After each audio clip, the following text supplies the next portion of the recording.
ये कहानी शुरू होती है ग्लासगो स्कॉटलैंड 1966 में, जहां गैरी मैकिनन का जन्म हुआ।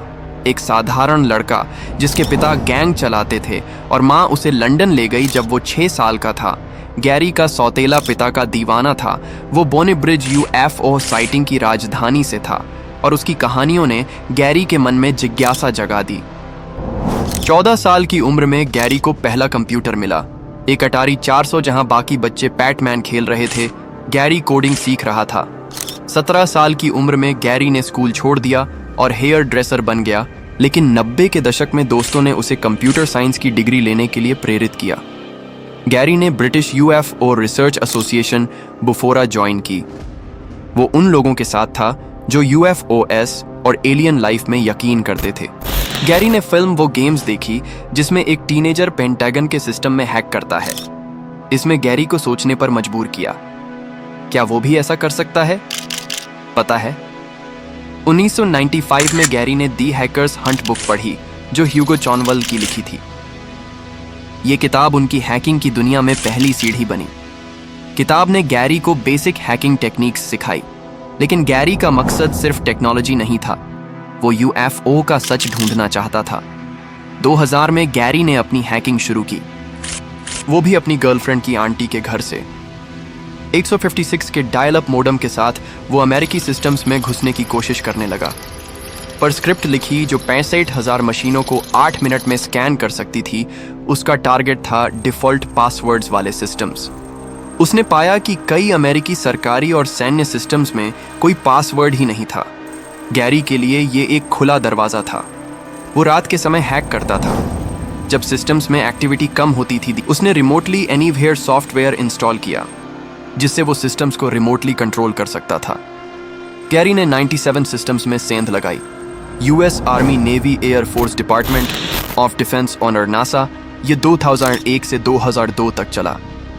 मकसद था UFOs, एंटी ग्रेविटी टेक्नोलॉजी और फ्री एनर्जी के सबूत ढूंढना। वो मानता था कि सरकार ये सच छिपा रही है। गैरी ने नासा के जॉनसन स्पेस सेंटर के बिल्डिंग आर्ट में एक फोल्डर अनफिल्टर्ड पाया। इसमें एक CNT लाइट इमेज थी जिसमें सिगार शेप्ड ऑब्जेक्ट दिख रहा था। ये ऑब्जेक्ट चांदी जैसा था। दोनों तरफ गेओडेसिक स्फीयर्स के साथ। इसमें कोई सीन या रिवेट्स नहीं थे और ये मानव निर्मित नहीं लगता था। गैरी का छप्पामंच के मोडम इतना धीमा था कि इमेज डाउनलोड नहीं हो पाई। तभी नासा ने उसकी एक्टिविटी पकड़ ली और काफी और कनेक्शन दिया। गैरी ने एक एक्सेल शीट भी देखी जिसका टाइटल था नॉन टेरेस्ट्रियल ऑफिसर्स। इसमें रैंक्स और नाम थे जो उसे अजीब लगे। एक दूसरी शीट में मटेरियल ट्रांसफर्स बिटवीन शिप्स की बात थी। गैरी ने शिप्स के नाम सर्च किए, लेकिन उसे कोई जानकारी नहीं मिली।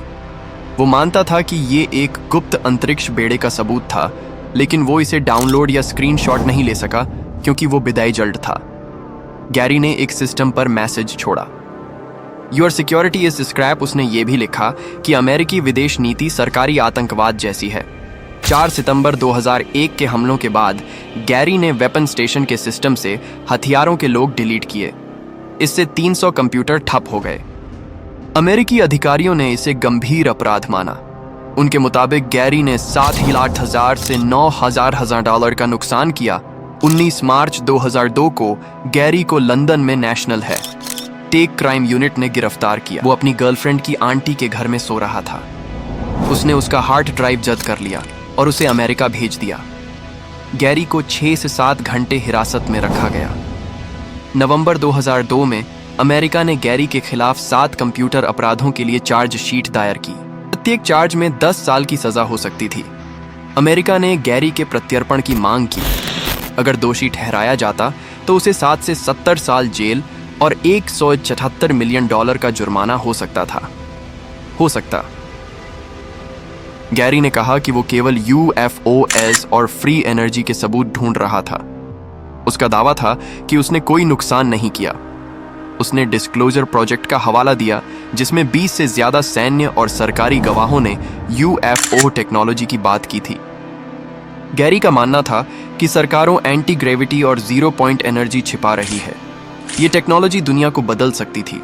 2005 में ब्रिटेन ने 2003 के एक्सट्रेडिशन एक्ट के तहत गैरी के प्रत्यर्पण की प्रक्रिया शुरू की। ये एक विवादास्पद संधि थी। गैरी ने इसका विरोध किया। उसका कहना था कि अमेरिका में उसे निष्पक्ष ट्रायल नहीं मिलेगा। उसकी मां गैनिस शार्प ने एक जबरदस्त कैंपेन शुरू किया। फ्री गैरी वेबसाइट बनी और कई सेलिब्रिटीज ने सपोर्ट किया। 2008 में सिंड्रोम का डायग्नोसिस हुआ।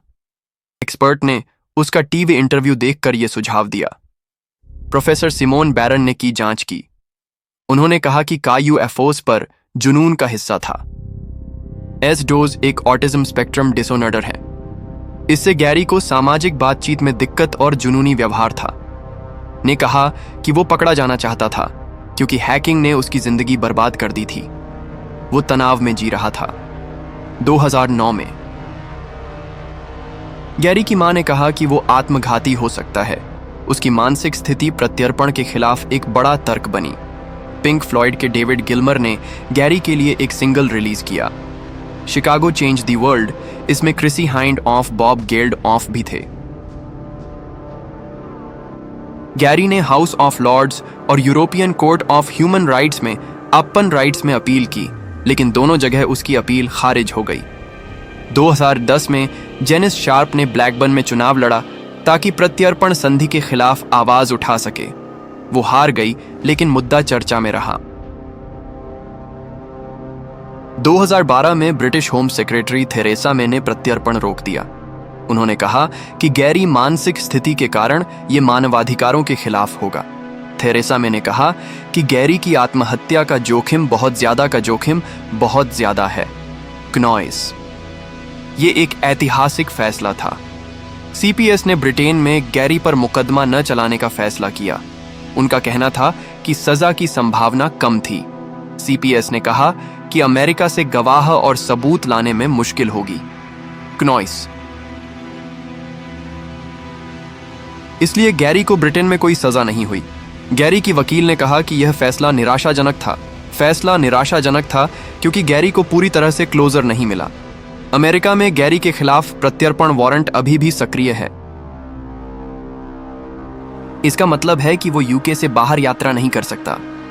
गैरी ने 2014 में स्मॉल SEO नाम से एक सर्च इंजन ऑप्टिमाइजेशन बिजनेस शुरू किया। वो 40 प्रति घंटे की दर से काम करता है। क्लाइंट्स में लंदन की लॉ और एक चाइल्ड सेफ्टी प्रोडक्ट कंपनी शामिल है। गैरी ने नई जिंदगी शुरू की। 2023 में गैरी की कहानी पर एक फीचर फिल्म की घोषणा हुई थी। पीपल वी गैरी मक्किनो, ये उनकी मां के संस्मरण पर आधारित है।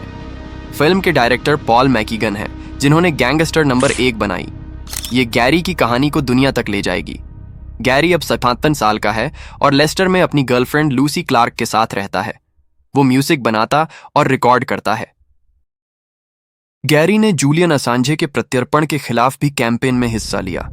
उनकी मां ने इसे मानसिक यातना कहा। न गैरी के दावों ने UFO समुदाय में टहलका मचा दिया। कुछ लोग उन्हें हीरो मानते हैं तो कुछ उनके सबूतों पर सवाल उठाते हैं। टेरेस्ट्रियल ऑफिसर्स और सिगर चेप्ड ऑब्जेक्ट के दावों का कोई ठोस सबूत नहीं है। गैरी स्क्रीनशॉट नहीं ले सका। कुछ का कहना है कि गैरी ने जो देखा वो उसका जुनून और मानसिक स्थिति का नतीजा हो सकता है। वो बहुत डोप भी स्मोक करता था। 2020 में पेंटागन ने 3 यूएपीएन identified aerial phenomena video release की है। इससे गैरी के दावों को कुछ हद तक बल मिला। पूर्व पेंटागन कर्मचारी डेविड क्रिश ने 2023 में दावा किया कि अमेरिका के पास क्रैश्ड एलियन क्रेनफ्ट और गैर मानव शरीर है। दावे गैरी की कहानी को नए सिरे से चर्चा में लाए लोग सोचने लगे, क्या गैरी ने सचमुच कुछ देखा था? लेकिन रैशनल विक्की जैसे स्रोत कहते हैं कि गैरी के दावे अतिशोक्तिपूर्ण हैं, सिर्फ कहानियां हो सकती हैं। टीवी पर 2015 में कहा कि नासा की तस्वीरों से UFO को एयर ब्रश किया जाता है। ये उसका सबसे बड़ा दावा था। उसने कहा कि बिल्डिंग 8 में एक फोटोग्राफिक एक्सपर्ट ने उसे बताया कि UFO की इमेज को नियमित रूप से हटाया जाता है। एरी ने यह भी दावा किया कि उसने एक बार खुद को विदास्ट पाया जब वो इमेज देख रहा था, इसलिए वो सबूत सहेज नहीं सका। उसके हैकिंग के तरीके आज के हिसाब से साधारण थे। उसने विंडोज की कमजोरियों और खाली पासवर्ड्स का फायदा उठाया। गैरी ने कभी अपनी हैकिंग छिपाने की कोशिश नहीं की। उसने अपने असली ईमेल से सॉफ्टवेयर खरीदा जिससे उसकी पहचान आसान हो गई। अमेरिकी अधिकारियों ने कहा कि गैरी का हैक आतंकवाद जैसा था। उन्होंने इसे सबसे बड़ा सैन्य हैक करार दिया। गैरी का कहना था कि वो केवल सच ढूंढ रहा था। उसने कहा कि उसका मकसद नुकसान पहुंचाना नहीं था। कई लोगों ने गैरी का समर्थन किया, जैसे टेहरी, वेट और स्टिंग। उनकी कहानी ने अस्यू के प्रत्यर्पण संधि पर सवाल उठाए। गैरी की मां ने 10 साल तक लॉबिंग की। उनकी किताब saving Gary McKinnon a mother story उनकी लड़ाई का दस्तावेज है।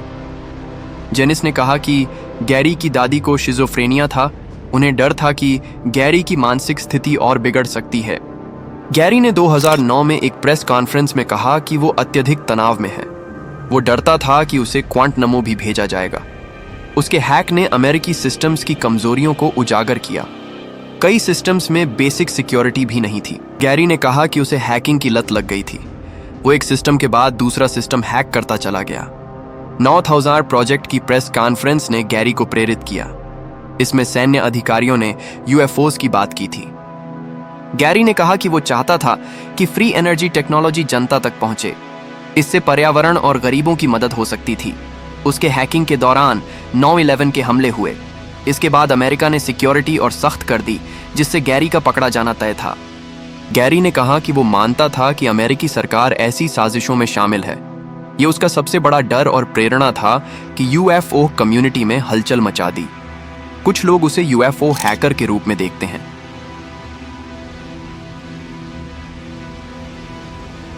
2021 में एक Spotify पॉडकास्ट ने गैरी की कहानी को फिर से उठाया।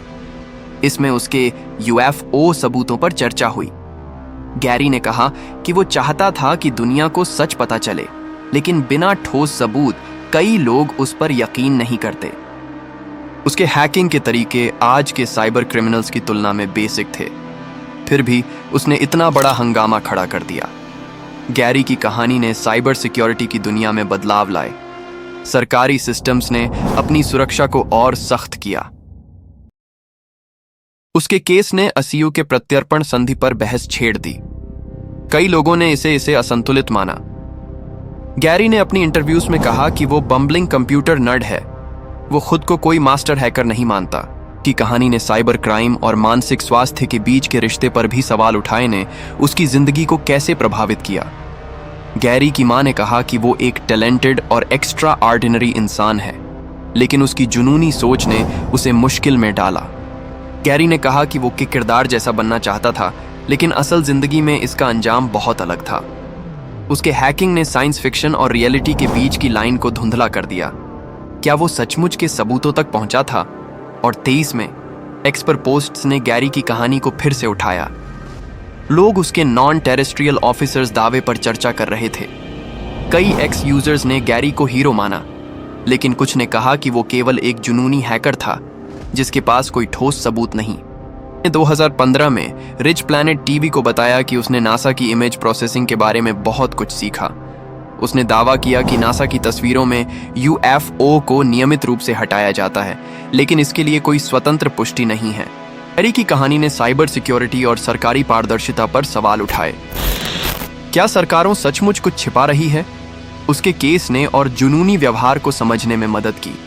ये साइबर क्राइम केसेस में एक नया आयाम जोड़ा। गैरी ने कहा कि वो चाहता था कि उसकी कहानी लोगों को प्रेरित करें। वो सच ढूंढने की अपनी लड़ाई को सही मानता है। उसकी कहानी ने यूएफओ रिसर्च को एक नया आयाम दिया। लोग आज भी उसके दावों पर बहस करते हैं। अपने इंटरव्यू में कहा कि वो डर गया था जब उसे लगा कि अमेरिका उसे भी भेज सकता है। उसके केस ने साइबर क्राइम की परिभाषा पर सवाल उठाए। क्या एक जुनूनी हैकर को आतंकवादी कहा जा सकता है? लेकिन क्या वो सही था? तो दोस्तों, क्या लगता है आपको? क्या गैरी ने सचमुच का सबूत देखा या ये सिर्फ उसका जुनून था? कमेंट्स में बताएं और वीडियो को लाइक, शेयर, सब्सक्राइब जरूर करें।